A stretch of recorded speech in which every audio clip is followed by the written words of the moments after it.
देवमाणूसमधला अध्याय 9 जानेवारीच्या भागामध्ये लाली असा काही गेम खेळते की तो तिच्यावरच उलटतो आणि ती सापडते जामकरच्या तावडीत।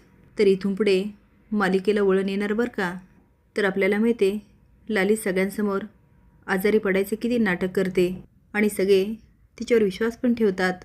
आता देवीसिंगही जातो आणि उत्सवाला चला म्हणून आग्रह करतो, पण लाली मात्र त्याच्यावरही भारी पडते।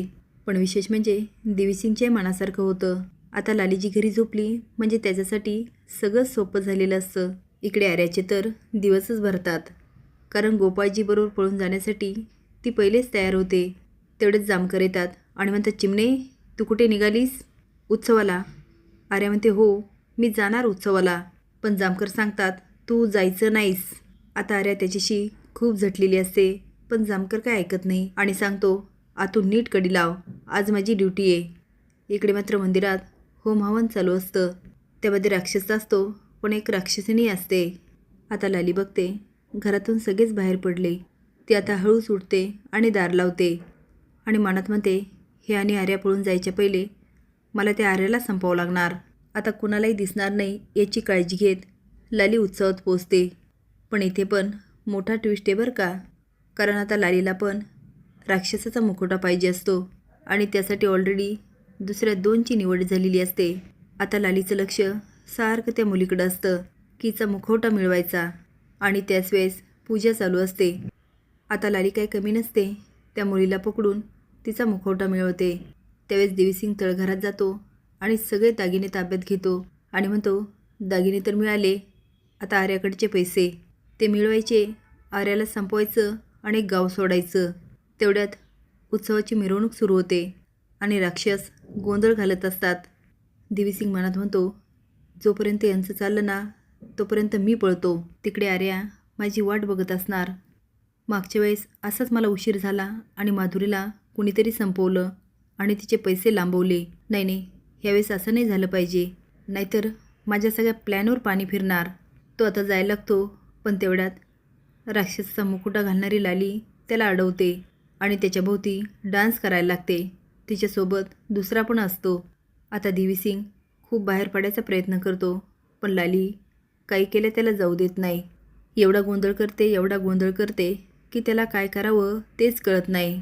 तेवढ्यात फुलाबाईला कुणीतरी विचारतं, काय गं फुलाबाई, लाली दिसत नाही?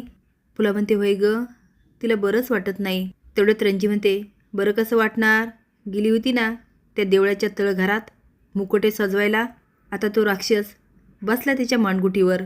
बाई फुलाताई, मला नाही वाटत तो लवकर तिला सोडेल। बाई गं, मी सांगत होते जाऊ नको, पण ती लाली ऐकती वय। आर्या बॅगमध्ये पैसे भरून तयारच असते आणि गोपाळला फोन करते, पण काही केल्या गोपाळ काय फोन घेत नाही। आर्या म्हणते, हे गोपाळजी फोन का घेत नाहीये? मी एक काम करते, मीच जाते तिकडे। आता ती पैशाची बॅग घेते आणि पळ काढते। इकडे उत्सव असा काही रंगात येतो की मिरवणूक सुरू होते आणि तेवढ्यात जामकरची गाडी येते। जामकर खूप सारी फौज घेऊन येतो। सगळा शो बघून त्याचं डोकंच सटकतं। तो यांना मी सांगितलं होतं मी उत्सव होऊ देणार नाही, पण यांनी माझं ऐकलं नाही। आता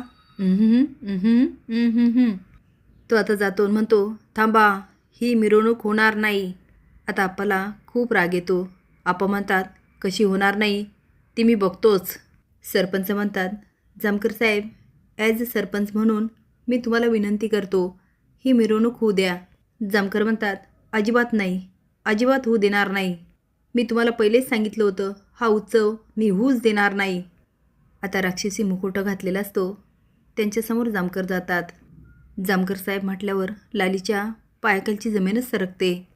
ते म्हणते, जामकरने माझा मुकुटा काढला ना तर सगळंच संपलं। पण जामकर मात्र मुकुट्यालाच हात घालतात। इकडे आर्या देवीसिंगची वाट बघत असते आणि म्हणते, हे गोपाळजी आले कशी नाही? यांनी तर मला सांगितलं होतं इथेच वाट बघ। आता बघूया जामकरने काढलेल्या मुकुट्यामागे कोण असतं। तुम्हाला काय वाटतं, लालीचं सत्य जामकर समोर यायला हवं की नाही हे कमेंट बॉक्समध्ये नक्की सांगा। नवीन अपडेट जाण्यासाठी लाईक आणि सबस्क्राईब करा। धन्यवाद।